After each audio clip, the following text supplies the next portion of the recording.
சாய்ராம். என் அன்பு செல்லமே, என்னுடைய அழகான தங்கமே, அம்மா அவசரப்படாமல் நான் சொல்கிற ஒரே ஒரு விஷயத்தை கொஞ்சமாவது காது கொடுத்து கேள். நீ காது கொடுத்து கேட்டால் மட்டும்தான் உன்னுடைய வாழ்க்கையில் என்ன நடக்க போகுது, ஏது நடக்க போகுது என்று சொல்ல முடியும். ஆனால் நான் சொல்வதற்கு முன்பே இது நடந்துருமோ, அது நடந்துருமோ, எந்த விஷயத்தை நான் சொல்ல வந்தாலும் கொஞ்சம் காது கொடுத்து கேளுங்கள்.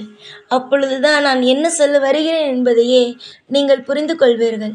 இங்கு அவசரமாக எல்லோரும் அவரவர் வாழ்க்கையில் ஓடிக்கொண்டு இருக்கிறீர்கள் என்பது தெரியும். காலையில் எழுந்திருத்தால் வேலை, இப்படி அவசரமான ஒரு சூழ்நிலையில் ஓடிக்கொண்டு இருக்கிறீர்கள் வாழ்க்கைக்காக என்பது தெரியும். உங்களுடைய வாழ்க்கைக்காகத்தான் ஒவ்வொரு நிமிஷமும் நான் பேசுகிறேன். ஆனாலும் அதை யாரும் இங்கு புரிந்து கொள்வதாகவே தெரியவில்லை. கேட்டால் எங்களை தெய்வம் புரிந்து கொள்கிறதா என்று திரும்பவும் கேட்கிறீர்கள். தெய்வம் உங்களை புரிந்து கொள்ளாமலா? உங்களுடைய வாழ்க்கையில் ஒவ்வொரு கட்டமும் உங்களுக்கு பிடித்தது போலும், சில சமயம் உங்களுக்கு பிடிக்காமல் இருக்கும் பொழுதும் உங்களுடைய வாழ்க்கையில் இதுவும் கடந்து போகும் என்பதை உங்களுக்கு காட்டுகிறது. இப்பொழுது உன்னுடைய மனநிலைமையானது எனக்கு நன்றாக புரிகிறது. எப்படிடா இந்த விஷயத்திலிருந்து, உன்னுடைய வாழ்க்கையில் நடக்கிற இந்த விஷயத்திலிருந்து கடந்து போக போகிறோம் அப்படின்னு மிகப்பெரிய அளவில் யோசிச்சுக்கிட்டே இருக்கிறாய். ஆனால் ஒரே ஒரு விஷயம் மட்டும் நான் சொல்கிறேன். நீ நிறைய விஷயம் யோசிக்கிற, ஆனால் அது ஏதோ ஒரு காலகட்டத்தில் எல்லாமே சரியாகிறது அல்லவா? எல்லாமே உனக்கு பிடிச்ச மாதிரி நடக்கத்தானே செய்கிறது. இன்று உன்னுடைய வாழ்க்கையில் சோகம் இருந்தாலும் நாளை உனக்கு அற்புதம் நடக்கும் என்று நம்பிக்கை இருக்கிறது தானே? ஆனால் ஏன் தங்கமே புரிகிறது, ஆனால் உன்னால் அதை ஏற்றுக்கொள்ள முடியவில்லை. இன்றைக்கி கஷ்டம் வந்துச்சா, நாளைக்கு சந்தோஷம் வந்துடுன்னு உன் மனசு சொல்லுது. ஆனால் அதை ஏற்றுக்க தான் முடியல. எத்தனை நாள் தான் இதே மாதிரியான ஒரு மனசை தேத்திக்கிட்டே வாழ்கிறது என்று நீ நினைக்கிறாய். நீ எந்த அளவுக்கு உன்னுடைய வாழ்க்கையில் இதுவும் கடந்து போகும் என்று நினைத்து கொண்டு வாழ்கிறாயோ, நிச்சயமாகவே உன்னால் எல்லா விஷயத்தையும் கடந்து போய் உன்னுடைய வாழ்க்கையில் துவண்டு போய் இருக்கும் சமயத்தில் உன்னால் உன் வாழ்க்கையை நிமிக்க முடியும். அதுவே நீ ஒரு விஷயத்தில் உடைஞ்சு விழுந்துட்ட அப்படின்னா யாருமே உன்னை நிமிக்க முடியாது. ஏனென்றால் உன்னுடைய மனம் உன்னுடைய பேச்சைத்தான் கேட்கும். உன்னுடைய வாழ்க்கையில் நீ எடுக்கிற முடிவை தான் உன் உன்னுடைய மனசு கேட்கும். ஆனால் நீ நினச்சிட்டு இருக்க அடுத்தவர்கள் சொல்கிறதெல்லாம் நடக்கும் அப்படின்னு. அப்படிலாம் கிடையாது. புரிகிறதா? அடுத்தவங்க பேச்சை கேட்டும், அடுத்தவங்க பேச்சை வாழ்க்கையை பார்த்தும் உன்னுடைய வாழ்க்கையில் எதுவும் செய்ய முடியாது. புரிகிறதா? இவங்க இப்படி இருக்காங்களே, அவங்க வாழ்க்கை மட்டும் நல்லா இருக்கே, என் வாழ்க்கை மட்டும் ஏன் இப்படி இருக்கு அப்படின்னு யோசிக்கலாம். ஆனால் உன்னுடைய வாழ்க்கையை நீ தான் நடத்த வேண்டும். ஏனென்றால் உன்னுடைய வாழ்க்கையில் இப்பொழுது எதுவும் இல்லாமல் இருக்கிறாய்.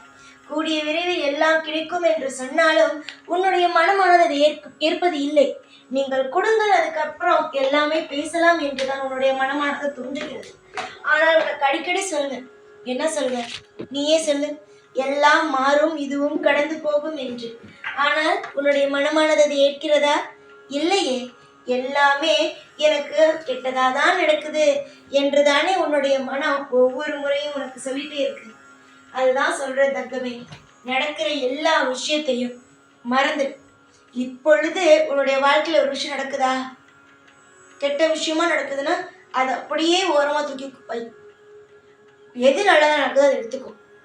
ஆனால் ஒன்று, நல்லதை எடுத்துக்காம நீ இத்தனை நாள் கெட்டதை எடுத்துக்கிட்டதுனால தான் இவ்வளவு பிரச்சனையும். ஏனென்றால் நல்லது நடக்கும் பொழுது கூட ஐயோ நமக்கு கெட்டது நடந்துருமோ என்ற பயம். அதுவே நீ கெட்டது நடக்கும் பொழுது இதுவும் மாறும், இந்த விஷயமும் கடந்து போக என்றால் சந்தோஷம் தானே வந்திருக்கும். அதனால அடுத்தவர்கள் இப்படி இருக்காங்களே, இவங்க இப்படி இருக்காங்களே, அவங்க அப்படி இருக்காங்களே என்று பார்க்காமல் உன்னுடைய வாழ்க்கையில் உன்னால் எல்லாவற்றையும் மாற்ற முடியும் என்று நம்பு. நீ நம்ப உன்னுடைய வாழ்க்கையில் மாற்றங்கள் தான் அதிகமாக வரும். நான் மற்றவர்களை நம்ப சொல்லலை, உன்னுடைய வாழ்க்கையில் உன்னை நம்ப சொல்கிறேன். உன்னுடைய கர்ம வினை உன்னை தோற்கடித்திருக்கலாம், ஆனால் நீ வணங்கும் தெய்வ சக்தி உன்னை ஜெயிக்க வைக்கும் என்று நம்பிக்கை இருக்கிறதல்லவா? எத்தனையோ முறை உன்னுடைய வாழ்க்கையில் தோற்று போய் நிற்கும் பொழுது நீ எங்கே தெரியுமா ஓடி வந்திருக்கிறாய்? என்னிடம். சாயி, இந்த மாதிரி விஷயம் நடந்துட்டு, அந்த மாதிரியான விஷயம் நடந்துட்டு, என்னை காப்பாற்றுங்க, எனக்கு வேறு ஆளே தெரியல, ஆனால் நீங்கள் தான் என் கண்ணுக்கு தெரிஞ்சிட்டே இருக்கீங்கன்ட்டு என்னிடம் ஓடி வந்து என்னோடய காலடியில் விழுந்து நிறைய விஷயம் என்னிடம் பேசி பகிர்ந்திருக்கிறாய். அப்படி இருக்கிற சாயப்பா சொல்கிற உன் வாழ்க்கை மாறும்.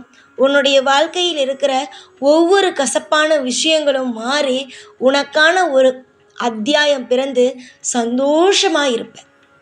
அதில் எந்த குறையும் இல்லை. வாழ்க்கையில் நீ நினைக்கிற என் வயசு என்ன ஆகுது, இந்த வயசுக்கெல்லாம் நான் கஷ்டப்படணுமா அப்படின்னு. வயசானா என்ன? உன்னுடைய வாழ்க்கையில் உனக்கு இன்னும் எத்தனை காலங்கள் இருக்கு தெரியுமா? நீ இன்னும் வாழ வேண்டிய நாள் இன்னும் எத்தனை இருக்கு தெரியுமா? சாயி, நான் இன்னும் இருந்து கஷ்டப்படணுமா அப்படின்னு நீ கேட்குறது எனக்கு புரியுது. ஆனால் இதுக்கு மேல் சந்தோஷத்தை கொடுத்தா வாழ மாட்டேன் என்பாயா என்ன? உன்னுடைய வாழ்க்கையில் இன்பத்திற்கான நாள் துவங்கி விட்டது. சந்தோஷத்திற்கு நாள் வந்து விட்டது. ஏற்கனவே நிறைய கஷ்டங்கள், ஏற்கனவே நிறைய துன்பங்களை எல்லாம் பட்டு ஒரு மிகப்பெரிய ஒரு கல்லாக மாறிவிட்டால், யாரையுமே நம்பக்கூடாது, யாரையுமே எந்த ஒரு விஷயத்திலையும் பார்க்கக்கூடாது, இவர்கள் இப்படி அப்படி என்று பார்க்கக்கூடாது என்று ஒரு கல்லாக மாறிவிட்டார். அவ்வளவு சாஃப்டாக, எல்லார்ட்டையும் அன்பாக, எல்லார்ட்டையும் பொறுமையாக பேசிகிட்டு இருந்த ஒரு குழந்த இவர்கள் எல்லாரும் கொடுத்த அடியினால் ஒரு கல்லாக மாறி யார்கிட்ட பேசினாலும் அன்பு இல்லாமல், யாரை பார்த்தாலும் எரிஞ்சு விடுற நிலைமைக்கு ஆயிட்டேன். எல்லாம் மாறும். கூடிய சீக்கிரமாக உன்னுடைய வாழ்க்கையில் இருக்கிற இந்த ஒரு மன அழுத்தம், மன போராட்டம், ஏக்கம் எல்லாமே குறையும். எதை நம்பி நீ உன்னுடைய வாழ்க்கையை துவங்கினாய்? யாரையும் நம்பி இல்லை, உன்னை நம்பி தானே. உன்னை நம்பி நீ துவங்கின இந்த வாழ்க்கை மிக அற்புதமாகவே நடக்கும்.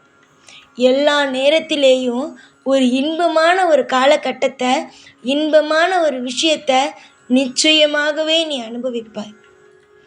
நீ நினைக்கிற மாதிரி வாழ்க்கை அல்ல தங்கமே.